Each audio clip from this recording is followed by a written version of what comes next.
Alright, Game Masters, everything we've done, all of our training, it's led us right to this moment. We gotta bring tension, make this the most exhilarating action scene our players have ever known. How are we standing on time? We've only got an hour before game, Captain. That's not enough, we're never gonna make it! Get it together, soldier. I need solutions, not problems. And I definitely need you not to panic right now. Come on, what are we fighting for? To give our players intense action scenes, Captain. Right! Captivating action that will keep them on their toes. Players want it quick-paced, with stakes so high they're in melee range with the stars. And oh boy, we're gonna give it to them.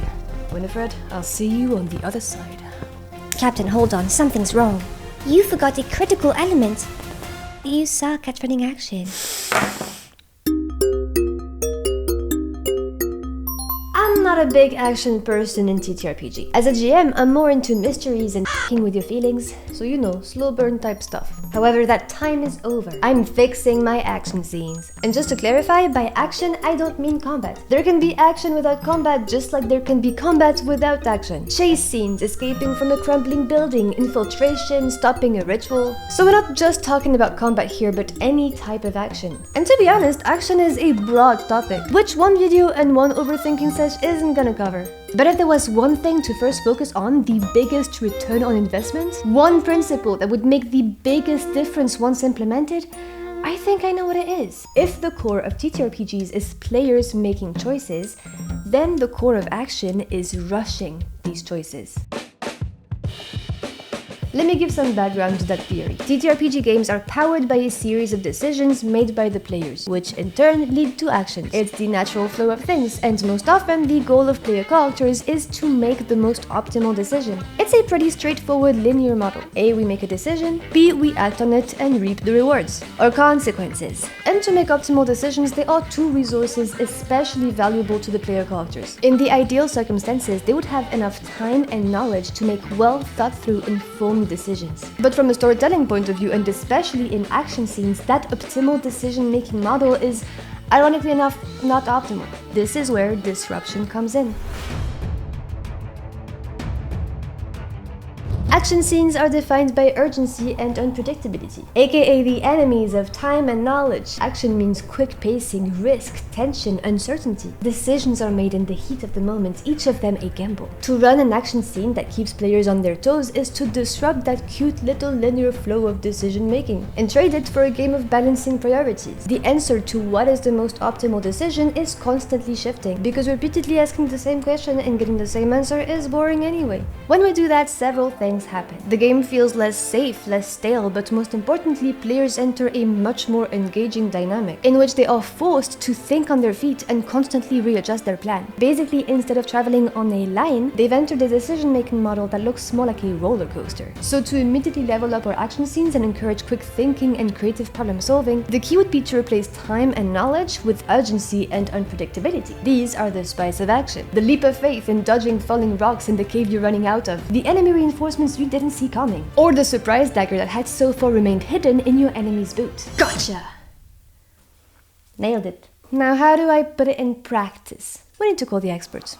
Boop, boop, boop, boop, boop, boop. World Eater to Nerdy Modron, do you copy? I've got a code red, over. Oh, hi. Who's this? How did you get this number? Never mind that, soldier. I need information. Do you know how to run action?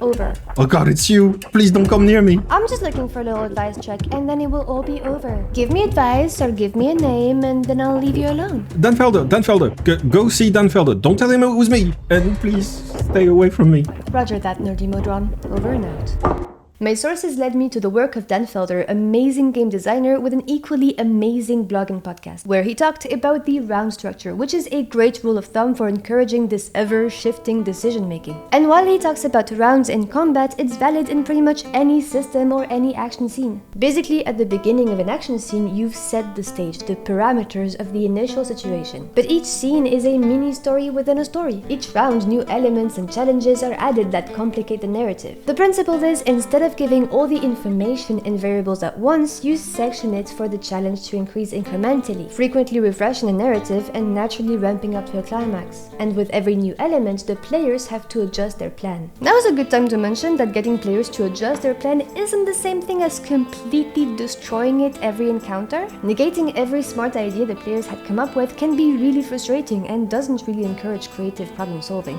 Disrupting decision making means complicating it, not removing decisions. But this may be a soft spot we can reach in redefining the idea of a good plan in storytelling. Maybe in this context, a good plan isn't one that goes perfectly without a hitch, which frankly doesn't make for a great story, but rather one that, despite the complications that may arise, can survive and get the job done.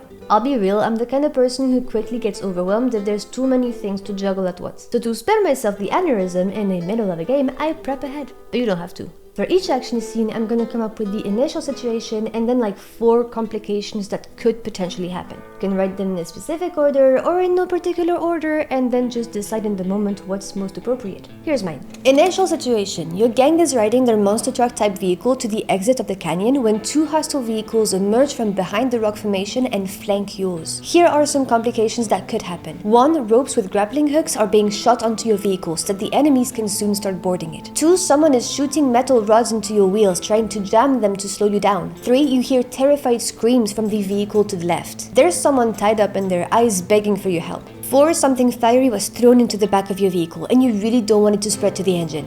As these complications get introduced bit by bit, how are the players going to adjust their priorities? By the way, if during the game you think it's the best course of action, nothing stops you from delaying or even not using a complication at all. Sometimes the current difficulty is satisfying and challenging enough. Sometimes players create their own complications instead of you needing to introduce any. One of the PCs spots some bygone technology on one of the enemies that they really want, and acquiring it bumps up on their list of priorities. Sometimes complications will arise because of consequences to the player's actions. If you've ever heard of the concept of failing forward in TTRPG, I think it's especially great for action scenes. When you attempt something and fail your roll, classically nothing happens. You fail in your endeavor, which sometimes can cause a halt in pacing. When you fail forward, maybe you achieve what you wanted to do, but at a cost. A new complication arises or a resource is spent, etc. It keeps the action rolling while still giving meaning to the consequences of failure. Monster trucks, canyons, chases. Sounds like you know your action. Yeah, I do. Thank you. Oh, you didn't come up with it yourself, did you? Why are you always bullying me? Game Masters, have you heard of Homie and the Dude? They're a father and son who got bored during COVID and started something really awesome. A few years later, and with more members on their badass team, they've got some super successful Kickstarters under their belt. Sky Zephyrs with swashbuckling and airships, or The Wandering Tavern inspired by Studio Ghibli. And if it's action you're looking for, buddy, you're right where you're meant to be. Scorched Basin, their new Kickstarter, is launching right now, and it's a Dune/Mad Max inspired setting, packed with adrenaline, wacky items, and deadly creatures and plans. I'm so excited I even did voice acting for the promo. This one is an especially good fit for action games, whether you want to drop it into an existing campaign or have the full story be set in that world. It's got movement and combat rules for land vehicles and a bunch of cool Mad Max type machines to go with it. And custom soundtrack, battle maps and printable 3D models, and a completely unique magic system called the Current. And it's fully system neutral, meaning you can run this in D&D, Shadow the Demon Lord, and Morkborg. Also, I need this guitar as my weapon. It's got a feature called Face Melting Solo. That's my jam. And if that's yours too, the Kickstarter is up right now. And if you use the link in the description, it's also gonna help the channel. Because this year they decided to completely break away from big corpos like Google and Meta, and instead they invest in the community and in TTRPG content creators. So thank you, Homie and the Dude, and keep being awesome. As for the rest of us, let's get back to tormenting our players. Okay, so we've got a bunch of ways to add complications to an action scene. Many variables have been set and the players have to figure out their optimal decision. We threw off knowledge enough, let's mess with time now. Action in TTRPG is a challenge of pacing, specifically a quick pacing. Problem is, a game moves at 2 paces. That experienced by the characters in the story and that experienced by the players at the table. No matter how much characters know that time is of the essence, at the gaming table, players don't inherently feel that sense of speed. We know the great secret of the meta that but PCs don't. We're not actually in a rush, we can take a bathroom break anytime. Yet immersion flourishes when both PCs and players run at similar speeds. So how do we make that urgency hit not just the PCs but also the players? Some quick adjustments could help to some extent. Speaking faster as the GM or letting go of long descriptions because now is not the time for them. But all things considered, to me the speed of an action scene hinges maybe less on the GM and more on the players' cooperation. I'm gonna ask you to do something really uncomfortable. I know it will be uncomfortable because I know what you are.